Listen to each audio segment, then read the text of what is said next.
আসসালামু আলাইকুম। সবাই কেমন আছেন? আলহামদুলিল্লাহ ভালো আছেন। আজকে আপনাদেরকে দেখাবো যে কিভাবে আপনার ফোনে অ্যাড আসা বন্ধ করবেন।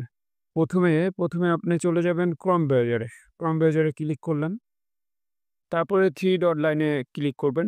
3 ডট লাইনে ক্লিক করার পরে আপনাকে নিয়ে যার নিয়ে যাবে হলো সেটিংসে। সেটিংসে চলে যাবেন।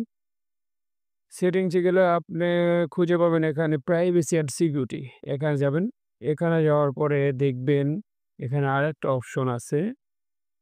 সেটা হলো অ্যাড প্রাইভেসি। অ্যাড প্রাইভেসিতে যাওয়ার পরে ৩ টা অপশন আছে। ১ম টা ঢুকবেন।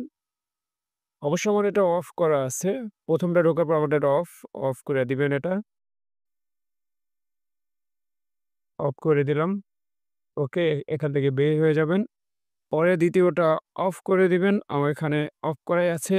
অন করে আবার দেখালাম। হ্যাঁ, আবার নিচেরটায় যাবেন, অফ করে দিবেন। কাজ শেষ। আপনার ফোনে এখন থেকে আর কোনো অ্যাড এসে বিরক্ত করবে না। ভালো থাকবেন, সুস্থ থাকবেন। আর সাথেই থাকবেন। যে Facebook এ যারা দেখছেন সবাই ফলো দিয়ে রাখবেন। আর আমার YouTube চ্যানেল যারা দেখছেন তারা সাবস্ক্রাইব করবেন। আল্লাহ হাফেজ।